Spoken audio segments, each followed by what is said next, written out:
But tonight we're very happy to have with us Claudia Castillo and Symphony of the Soul, 8 Tools for Finding Joy After Loss. To give her a welcome and her conversant a welcome, please welcome her editor and her good friend, Miss Gloria Noriega.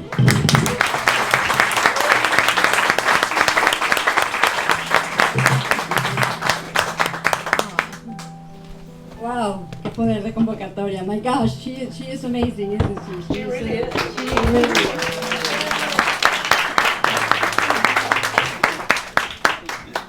I wasn't planning to read, but you always get nervous in these events. But it is such an honor for me to introduce Claudia, to be here to introduce her. This wonderful woman, writer, one of the most generous, brilliant, shiny, courageous souls I've ever met in my life, and now a friend. Now I can call her a friend. It really has been a blessing for me to be chosen, because you are chosen to be part of her journey, writing this book alongside her son, Luis Álvaro. I'm sure Álvaro Luis, he gave permission for me to be part of this journey, and really it has been an honor. This is way more than a book. I mean, anybody who knows Claudia knows that this is way more than a book, because she has taken what could be a very hard event, which is her son's overdose, and not only overcome it, but she has become a better person each day, and she keeps becoming a better person. And she talks here about tools like, gratitude, forgiveness, grounding, breathing, hugs, but there are so many books like this out in the market, and they're just theory. She walks the talk. She really embodies these things. You can see how these things have transformed her into this. I mean, look at her. this shiny woman, She has founded Chateo del Corazón, as most of you probably know, which is a space to transform their lives, like she transformed her life, and she uses these tools to help people, deal with loss, or deal with, become the best person they can be. And she has been married more than 40 years, happily married, which is also amazing. She has 3 sons, and she's the mother of 3 sons, and she has the most beautiful family, really one of the most beautiful families I've met, through the book. Now I've met them in person. She is a certified mindfulness facilitator and a restorative coach. She has volunteered in Miami jails and in many other places, and she probably doesn't even tell us half of the things she does. She's just really a very generous. You all know her. That is why you are here. But I mean, look at this. She has this pull, And again, Claudia, thank you very much. Thank you.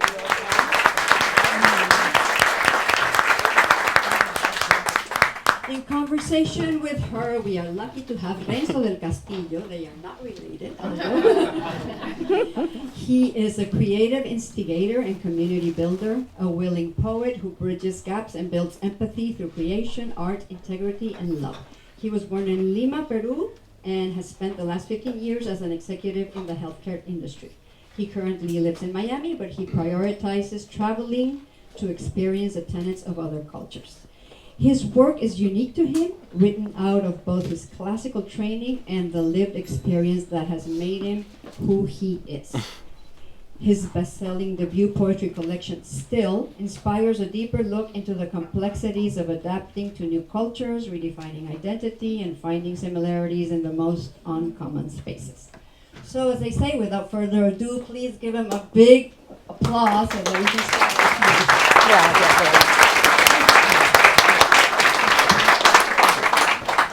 You both have mics, right? So I'm going to turn this one on. Testing.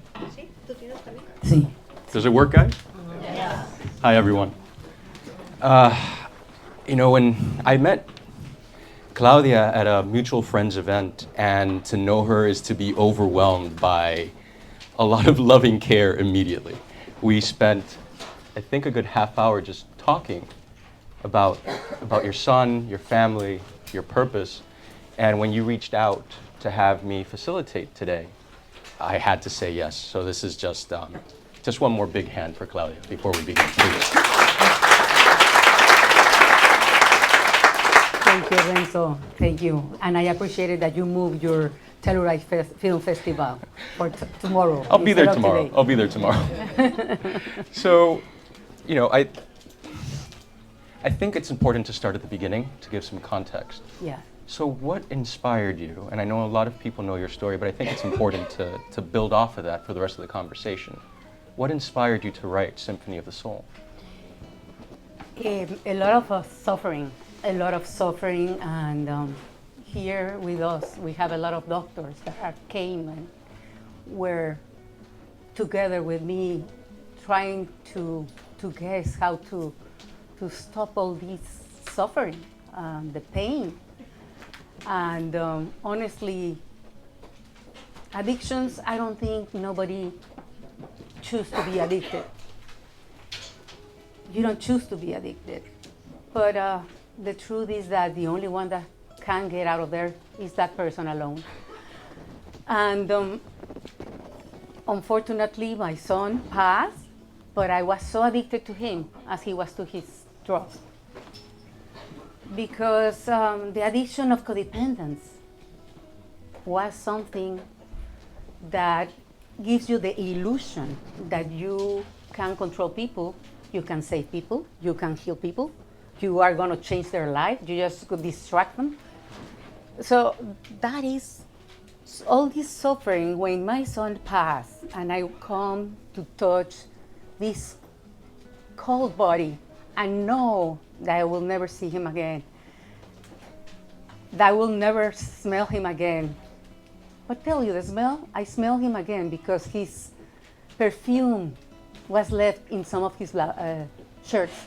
And to tell you the truth, this may seem so awful, but 15 days after, I still was smelling him. And that was super tough for me. And it was so hard to come up to his room after he was gone. And I didn't know what I'm going to do without him. And I didn't want to see nobody. But one day I started coming up to his room and starting looking at his pictures, his photographs.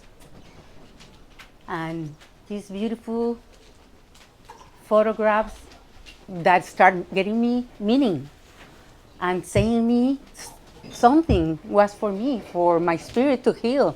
There was more than this, not just the body. His body was gone, but his spirit was with me.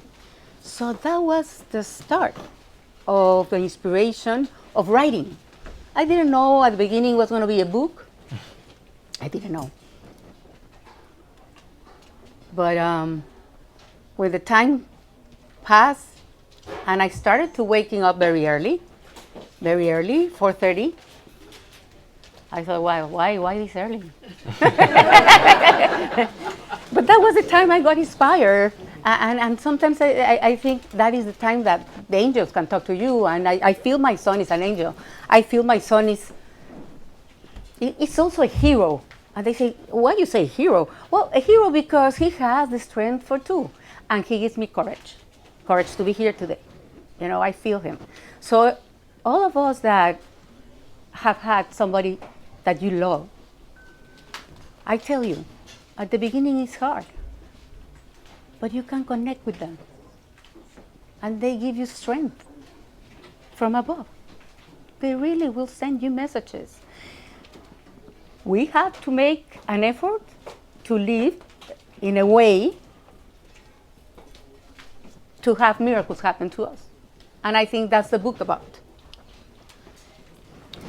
And as you received these messages from your son, as you felt inspired, you went on a, some people might call it a journey, but when we talked about it, I called it a quest, right? You started gathering knowledge from different teachers and putting them together in a toolbox to help yourself. Would you say that's fair? Yes, yeah. No, before he left for years, all these 8 years before, I got inspired. I went to all kind of workshops, courses, doctors, books. I got addicted to buy books. Oh yes, bibliophilia, bibliophila. Bibliophile in English, I don't know. Bibliophile. We can. Bibliophile. It's whatever you want to call it. Thank you, thank you. So I have all the books and all the tools. And I'm glad I did all this research because I needed to understand that in this culture, how we're living, we are not connecting and we're getting disconnected. So the connection. Right. That is the theme of Connection all is incredibly Tateo de important, Corazón. right? But there are these tools that you've gathered in a toolbox, and let's say I'm going through some issues right now, right? Would you say that there are some tools that you can use for immediacy in helping out? Like, what would you recommend in terms of somebody going through, it's hard to say a similar process, but their own journey, their own process of grief? Do you have any tools that you would immediately recommend? Sure. The book is about that. You know, the 8 tools. It talks about how each one can help you, but starting by the most difficult one. If you ask me what is the most difficult one for me, the most difficult one for me was forgiving. Because you forgive the person that leaves because they left without you. They left before. Why? How come? You're my son. Oh, you're my husband. I want to leave first, right? Why? So forgiving him. At the beginning, people will ask me, did he did it on purpose? Did he did it on purpose? And I would say, no, he didn't know. He loved life. He was not depressed, no. But what happened is that I think his mission was completed fully. And when my teacher, because we have to tell this story, I found finally the program for him, the one that will heal him, the one that will make him reverse, no more addiction. That was my thought, my stinky mind, or how you call it, my puppy mind, my monkey mind. You called it, La you loca called de la it for me, casa. my monkey mind, right? You know, la loca de la casa, the ones that tell you stories and you believe them and do that. So I was going to heal, and he was already registered to go to this yoga with Tommy Rosen. And 15 days before, he left. Yeah. But then, thanks God, the 4 of us, his brothers and my husband, the 4 of us, we went to the recovery for him. And there we celebrate his life in a way that I was like,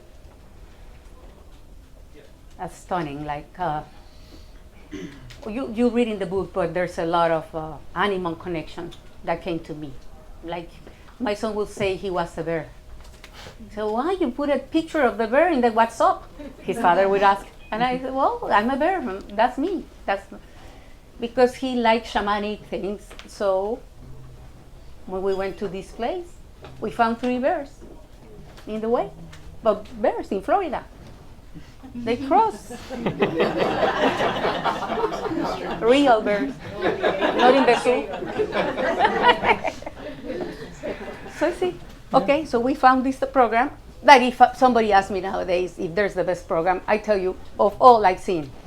And I think this program works because I thought it was like addiction only to substances. Alcohol, substances. No, addictions. I knew then that the teacher asked me, are you addicted, all of you addicted to something? And I say, no, me no. I raised my hand. And then I realized the addiction was there with me too. I was addicted to technology. I couldn't stop the phone. I couldn't.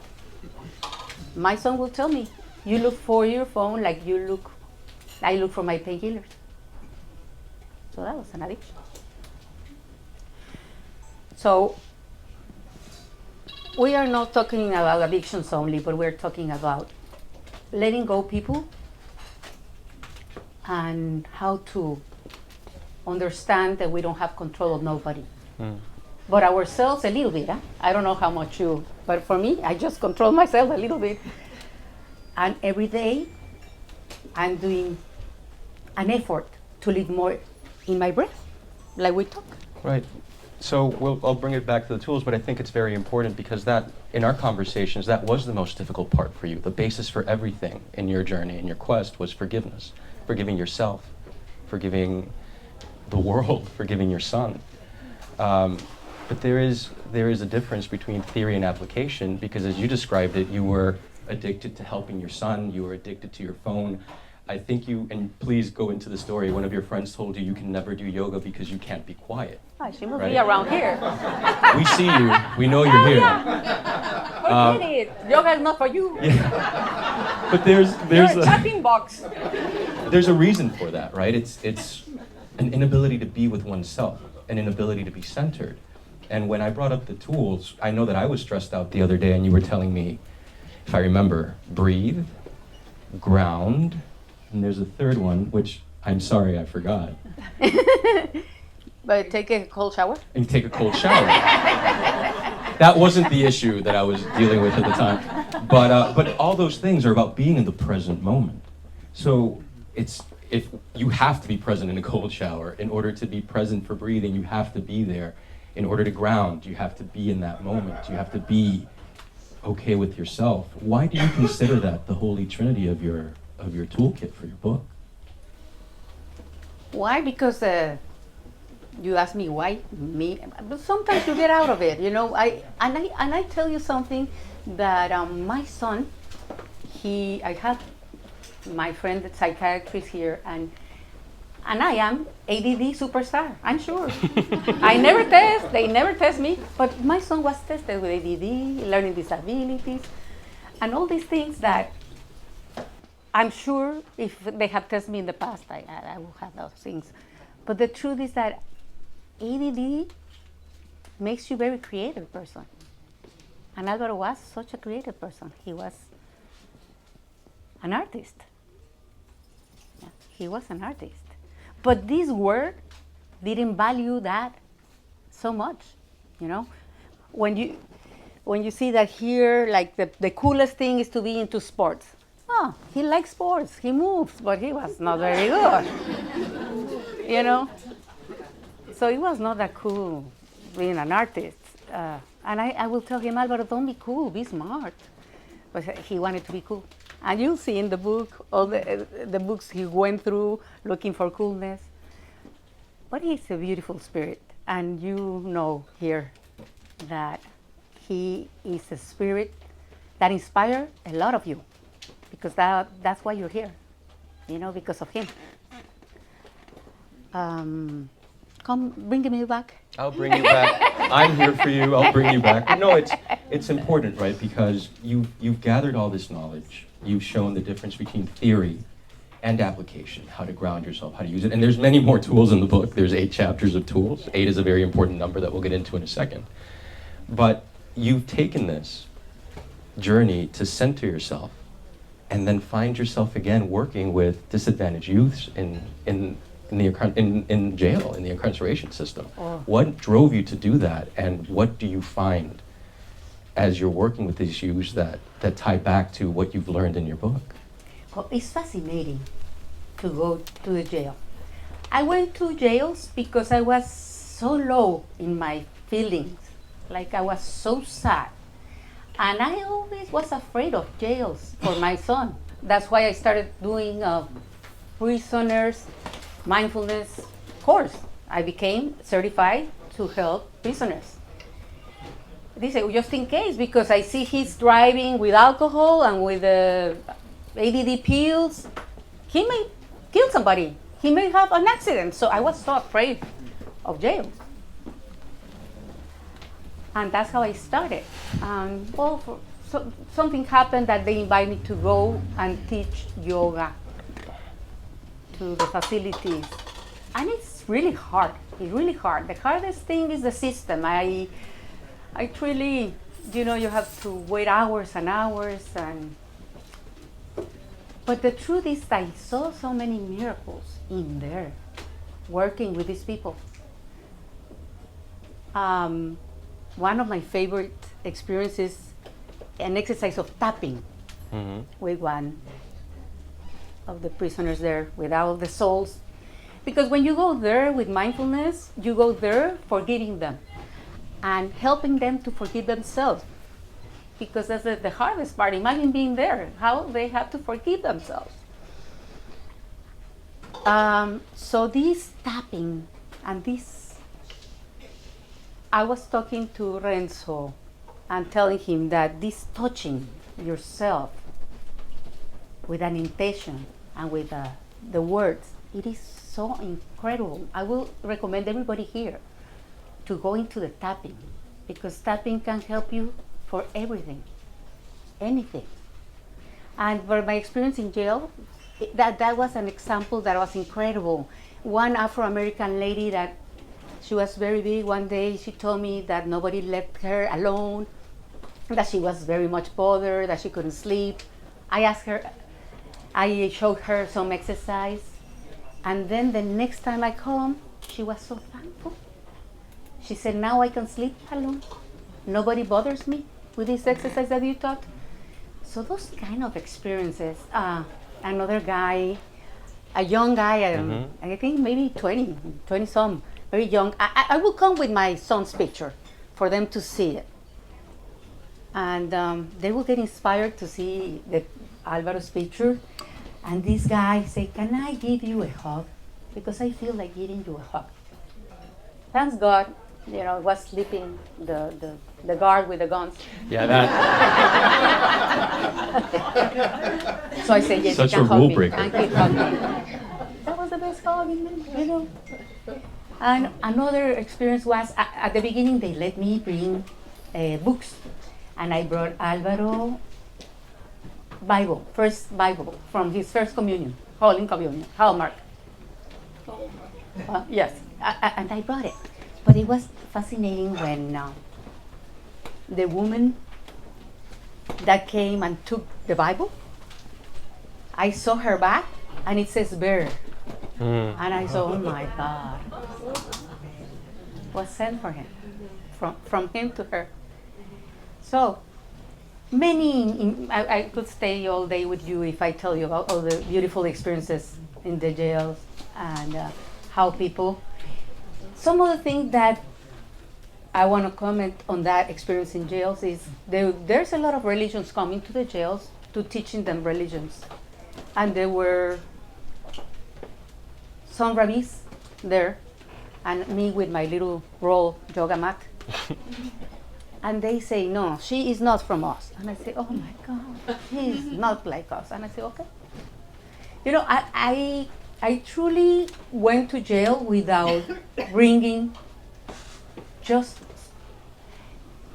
out of their mind into their bodies without beliefs. Because I feel in society, one of the biggest problems now is beliefs. Beliefs doesn't let you go into your heart, into your feeling, into no judgment. So that's why I realized my mindfulness education, my certification and all that, had made me a mindful Catholic or mindful. But I want to help people not from there, not from my beliefs, but from my just heart and my feeling. Yeah. I would say, again, as a reader of your book, what I got from it was connection, right? Trying to bridge a gap between the spaces. I've spoken to you about this before. I believe that if God exists, it's in the space between us right now having a conversation, how we bridge that gap together. That's where the divine is, at least for me. But you go to these jails and to other places that we can talk about when we talk about Chateo del Corazón, where you're bringing a how-to guide, or you're bringing a set of tools to say, look, this worked for me, maybe this will work for you, or maybe this will open you up to something else that works for you.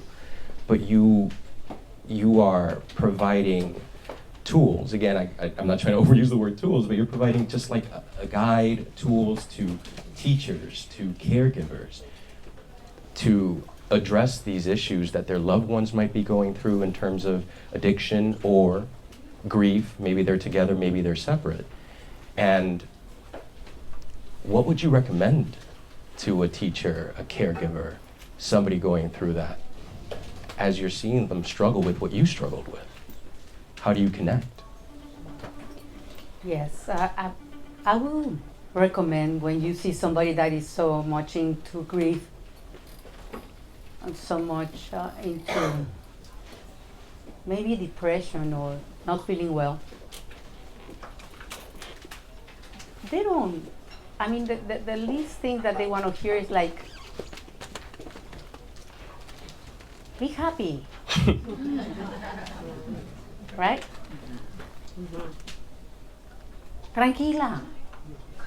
You know, you don't want to hear that. You know, you just want to ask. And I feel, I Yes. believe, I'll use that word, I'll believe, that you lead with vulnerability. Yeah. Because this guide is imbued with your story, with your pain, with what you went through to get to the place where you are now, and you're still journeying, Yeah. right? Well, something is that fascinating that, and I'm sad, but I didn't know and I didn't see that at that time. He would tell me, Mommy, you don't talk to me. You talk at me. Imagine how much power that is. So, I don't know if I'm the only one that can talk at. But I'm guilty of that. I Hope I'm think not we doing all it now. do in a level, in a certain way. But sometimes you say, I'm listening, but truly, honestly, with the phone, you are really listening. When you are with the phone, you are completely disconnected. That's the truth. And then you lie, because I lie to myself all the time. They ask me, are you driving? No, I'm not driving. You lie to the phone, so So, I'm human. I know. yes. And forgiveness, right? I forgive myself. That's true. Every day, every second, I have to forgive again and again. And that's the only, like Monsignor came to talk to me and say, Claudia, the only thing to the whole family that is the most important thing in life is forgiveness. And I said, can I show you my first chapter in the book? Well, hopefully everybody here has a copy or will have a copy. Yes. Buying local from Books and Books. Exactly. Before we leave here today, but do you have any key takeaway that you hope that they leave here with after reading your book? Yes, connection to nature, connection to, we say we connect to nature, but connecting to nature, you don't need your phone to be connected to nature, right? So if you go to nature, they say that scientifically, 4 hours of nature a week will heal you. If you are feeling depressed, if you are feeling sad, if you're feeling, but it has to be. Oh, of course, there's many other things, on the side. I don't know if he's here, Juan Paredes, that he hired me for his patients. He's a psychiatrist, very well known, and I admire his work a lot. I had dinner with him Saturday. He told me maybe he was here.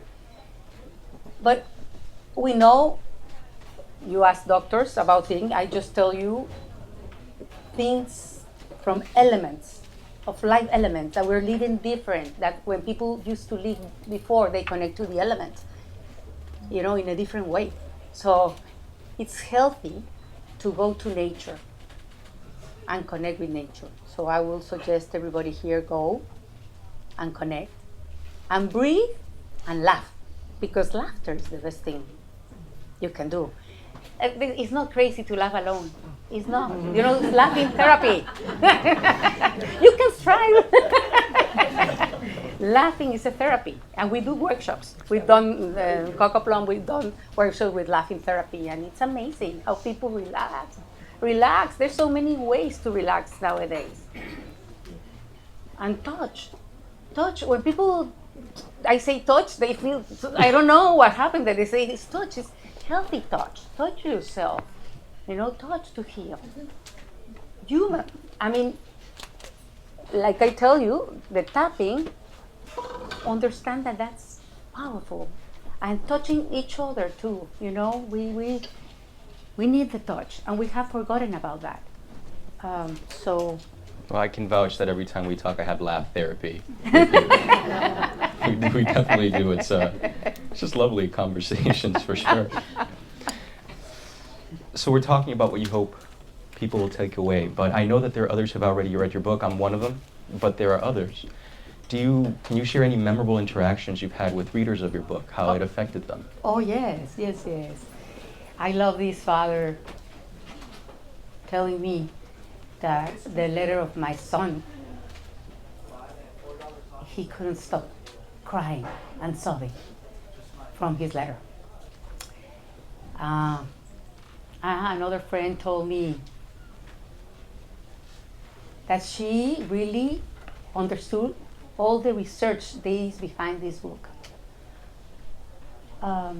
Because it's a simple book. I wanted to make it like so simple, for so powerful. Because at the end, if you are in 8th grade, you can read it.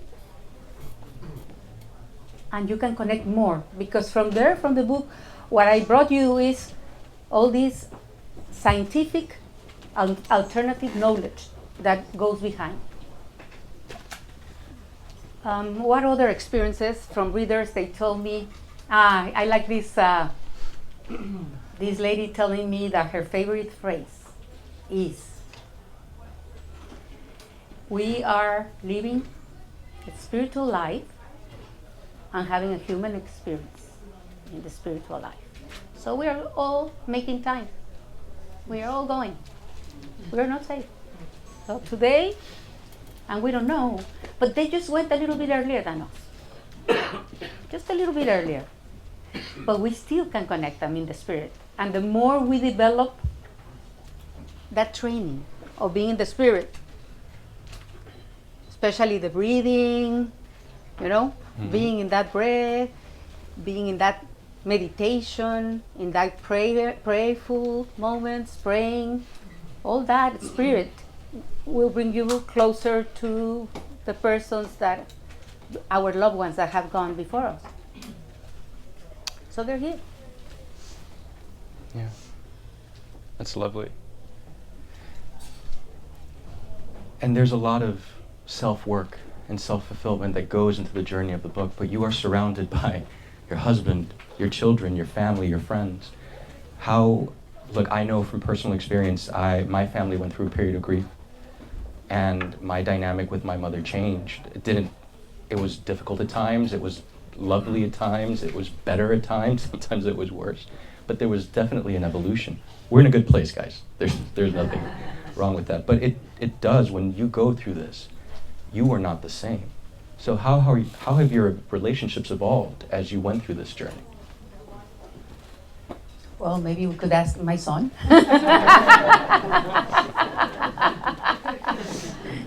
Well, I feel my relationships have evolved, yes. I think my oldest son from heaven, he has united us much more, and has helped us understand that we are in this together for a short time. And that joy can be worked out by your attitude and by the way you choose to see things. I think my husband believes I am kinder. Sometimes. Sometimes. No, we practice some at night, like exercises about, what I recognize good in you today. So that's very helpful. Everything that I mentioned in the book about the making an appointment, it's so important when we have together like a couple or with the friends, with everybody. You want to make appointments. You cannot just come with things to people. You have to see what is the movie in their mind, because people have their own movies. So if you come and ask things to the person, she may be angry because she's with her own things, right? So is this a good moment? That's helpful. Before I didn't used to do that. I will come with my things. And mirroring, what to see how you understand what he told you. Because sometimes they tell you something that is not what you understand. So that mirroring effect. So there's a chapter where I talk about this beautiful couple that develop work in the area of relationships. So there's many tricks that if you get conscious about, you can use. And empowering words, of course, because like the siempre or always or never, you always, oh my God, take them out of your dictionary because they're very disempowering. It's very hard to always anything, right? Because you close. So when you say things like always, it's like there's no room for improvement. You're setting yourself up for disappointment. In a way, it's a limiting belief, right? I mean, in terms of marrying, like I'll just share a little story. When we got together to discuss what we were going to do here today, your husband joined us.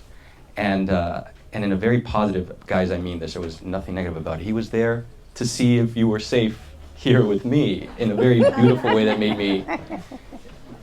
me appreciate you, sir, much more. And I think that that's a reflection. I'm sure there was love before, but that is a reflection of the current state of where you are now. Does that make sense? Yeah, that makes sense. Okay. See, guys, you see what he did? He takes care of me.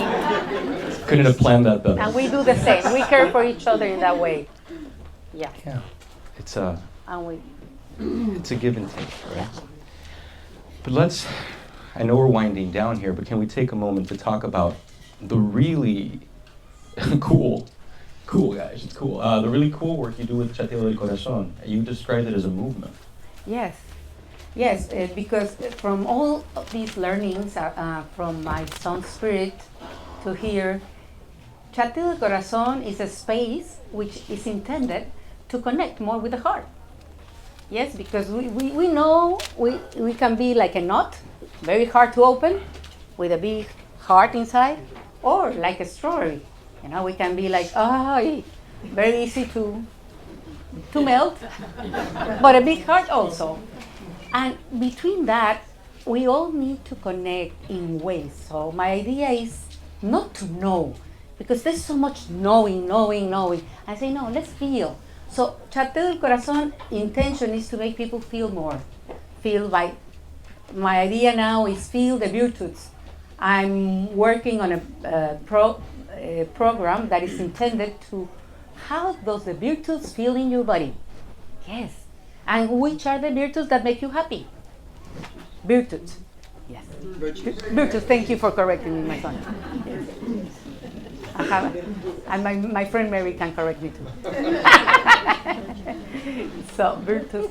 So I want people to feel in their hearts and learn to relax more and know less. Stop the knowing, because the knowing for me, it was knowing too much can hurt you.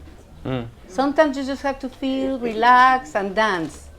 Dancing and movement is the best medicine. It can solve almost everything, right?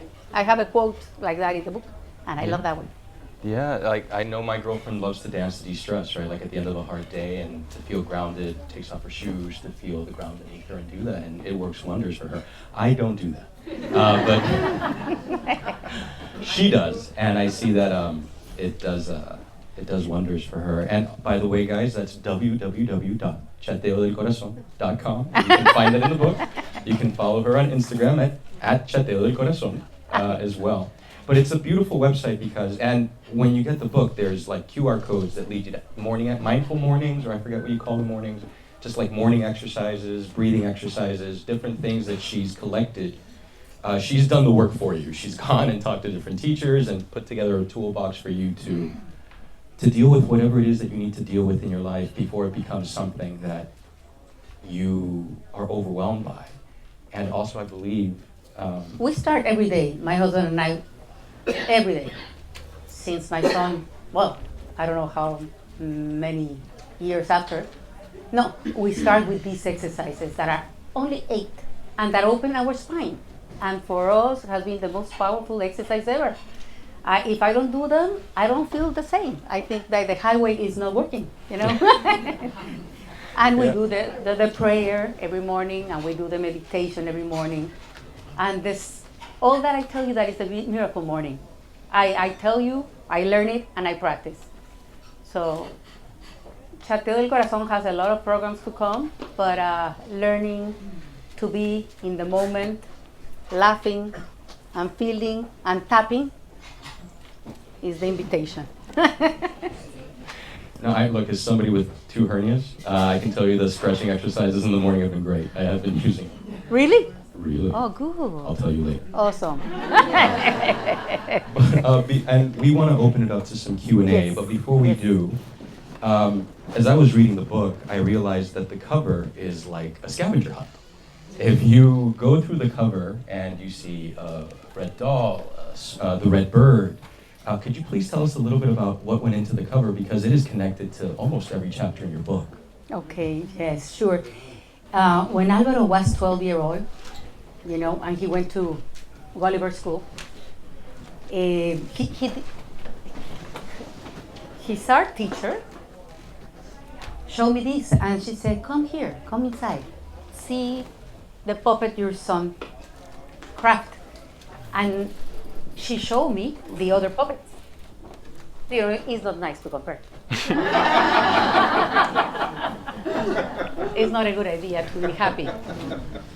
But I noticed he said he's an artist.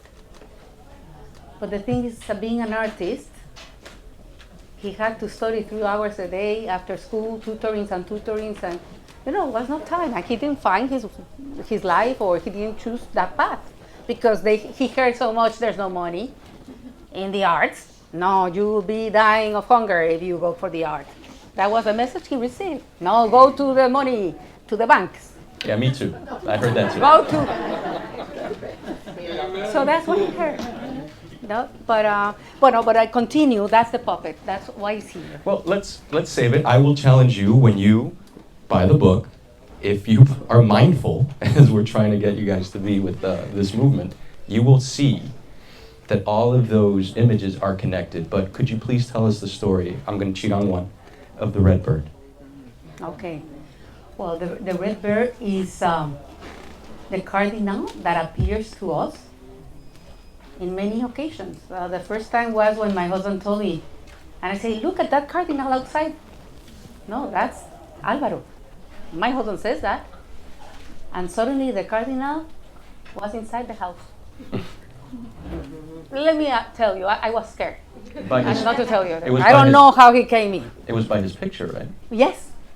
So that was the first time. But after that, I've been connected to these cardinals, when you turn 33 years old. I forgot, because you were in LA, and I forgot in the terrace there were 3 cardinals. And I say, how funny, what they're doing here. And I remember he was turning 33 years old. So I tell you 2 stories, not to make it long, because I don't know how long we're good. we have time. I've got Okay. you. So this story about the cardinals have been recorded. I mean, in nature, I feel Álvaro, and I see him in many ways. Like, I remember, because sometimes you get very sad, and you go driving, and I was crying, and suddenly I go up and see the sky, and there's arcoíris. Rainbow, sorry. So all these signs that nature brings me do empower me and connect me with my son. There's a lot of signs that I talk in the book, you'll see. And I remember this time, the Epiphany Day, we go to the park, and we are thinking about the 3 kings and the kids that we gave when they were little, the young 3 sons that we have. And when I start mentioning Álvaro, I go and find the ring with the diamond. And I say, oh my God. That was Epiphany Day. So for me, I took it. It's the way you see things, maybe, or the coincidences. But for me, each time he gives me signs from above, it helped me understand that even if they're not here with us, they are. Mm-hmm. And you can feel that. And I also felt them. I remember with Dr. Canali, one day I felt him like in a I mean, I can feel his spirit, and that empowers me. You know, some people say, no, Claudia, that's not impossible. Okay, that's fine. But if, for me, it's possible to feel him, and I feel joy. And I invite everybody that wish to have their loved ones close to be open and the possibility to create that in nature. Nature is so special for us. You know, I'll share something about myself Yes, in please. terms of how I connected to you, and then we're going to open it up for some questions. Mm-hmm. So I went through a 7-year period where I thought life had stopped giving me things and started taking them away. My father died. My grandmother died. My cousin who was my age died. My little cousin died. My best friend's mom died. A number of coworkers that I was close to died. A number of friends died. My dog died. The relationship I thought was going to be marriage at the time ended around that time. And I was moving too fast to grieve. The way that I work is there a task, a to-do list? Let me go focus on that, right? Let me focus on that.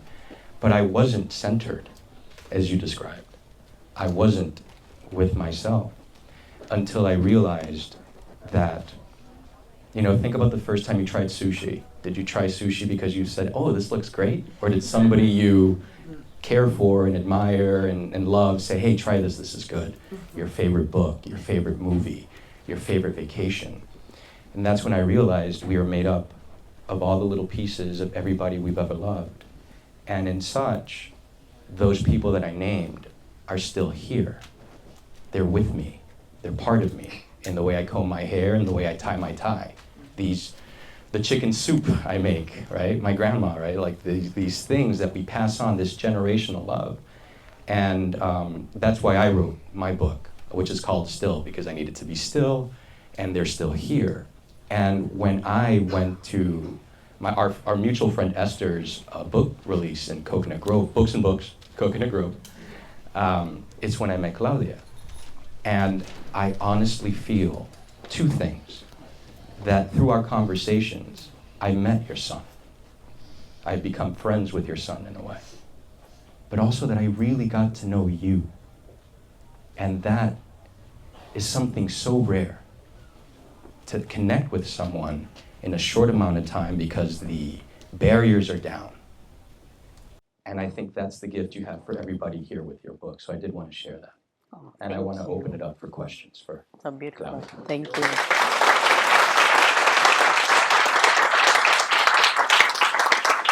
All right, I guess I'll be that way. Does anybody have any questions?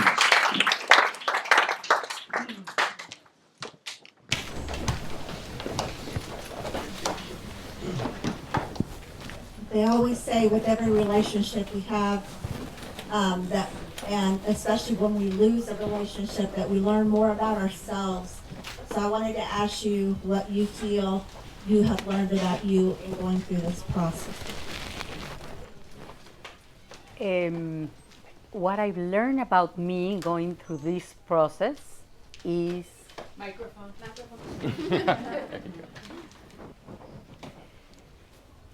what I learned about me going through this process is that I was not paying attention to me, and I was distracting myself with people outside in order, that's codependence, right?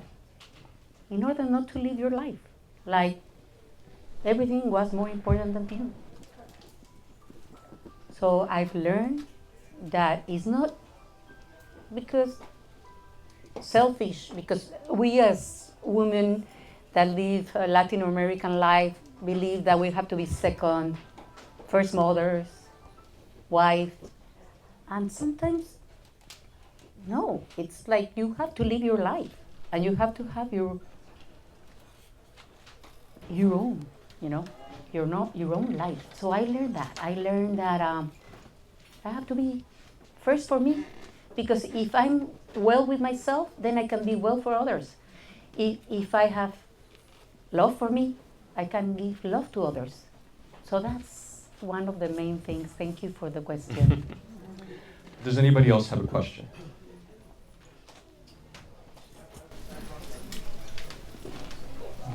No? Well, okay. Talking about forgiveness, Claudia, how have you forgiven society for, you said your son experienced a lot of rejection from wanting to be an artist, and it's not cool to be an artist. It's better seen to be a football player or an athlete or the best car, the best job. And if I'm a mother of 4, and if I put myself in your shoes, I would be, I think, very angry with the values that society instills nowadays, because your son was beautiful, I'm sure, and he was himself, and society didn't allow him. So how do you forgive that? And I don't know if it's crossed your mind.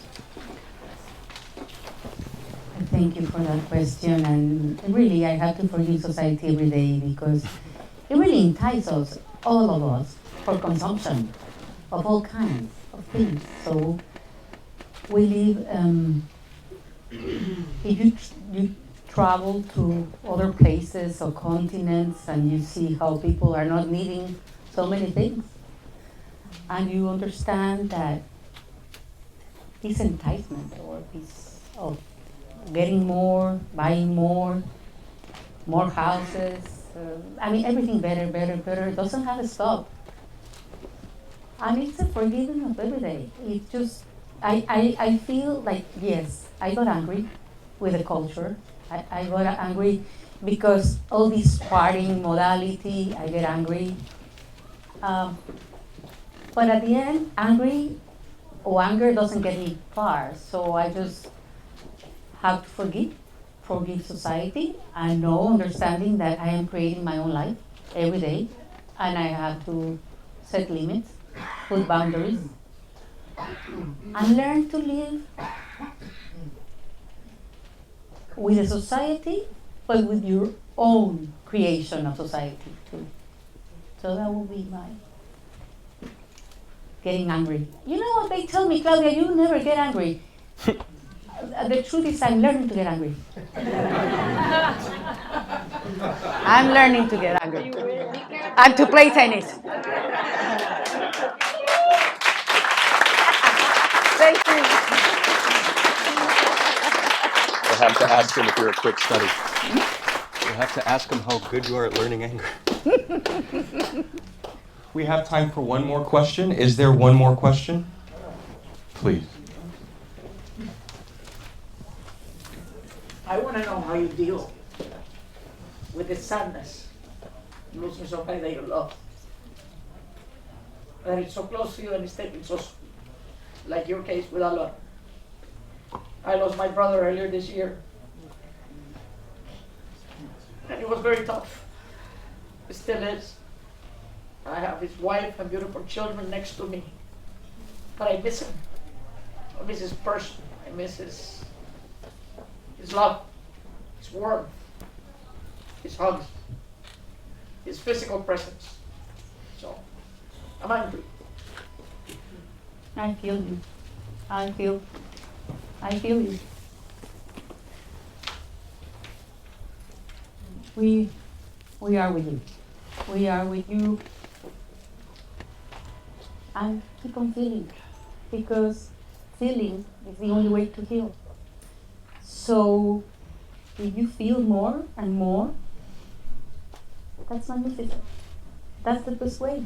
Feeling. And feeling with dance. Feeling with singing. Feeling with movement. Yes. And sing for him. Sing. Yes? I do sing along in the car. Sing for him. I like rock and roll. You like rock and roll. Honor him Great with therapy. your, yes, honor him with your Music is a singing. fabulous therapy. Beautiful. Amazing. You know, I feel we have to be thankful for the challenges of our life. And that's the most difficult thing that can happen to us. Thank you for the challenges of my life.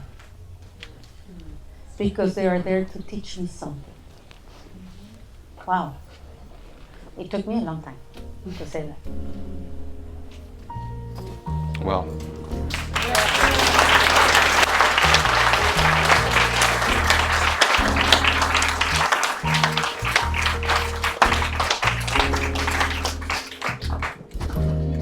Guys, we want to thank you for coming to Books and Books tonight to witness, I'll use that word, witness Claudia and her mission today. I want to thank you for your vulnerability. She will be signing books, I believe, in the other room across that. So if you have a book, she will sign it for you, personalize it, and just, you know, for me, your friendship is the best thing I could have taken from this experience. So can we have one more round of applause for Claudia C. Castillo?